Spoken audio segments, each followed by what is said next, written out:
Бірінші рет жай сөзбен айттым жігіттер. Орнына қоя салыңдар деп. Айтып, маған не бұқаланып тұрсың?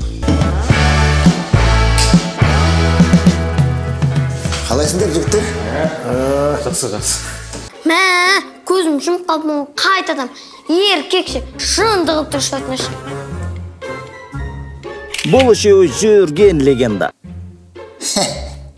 Баяғы жартас, сол жартас. Баяғы бұзық, сол бұзықтар ма? Ай. Алдына мәтеліңді ақылды сымақ. Қолданатын жерге қолдан, панила. Мыналардың бір ғой.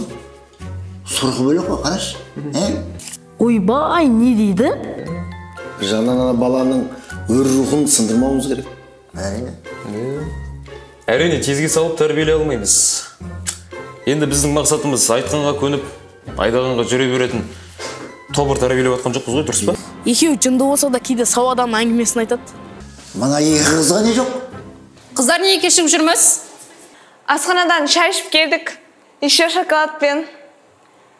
Ал мен Айбашаға шай земдеп бердім. Балалар, сезістеніп қалмай ма? Сендер туралы слухтар кетіп жатыр ғой. Жалпы сендер шөппен танысыңдар ма? Түсінбедім, не шөп ол? Жүрген жерлерінен шөп шықпайды деймін.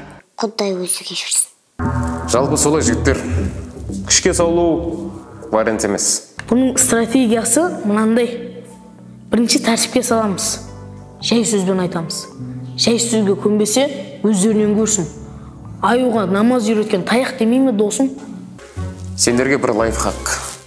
Танысыңдар, сөйлесіңдер, олармен дос болыңдар.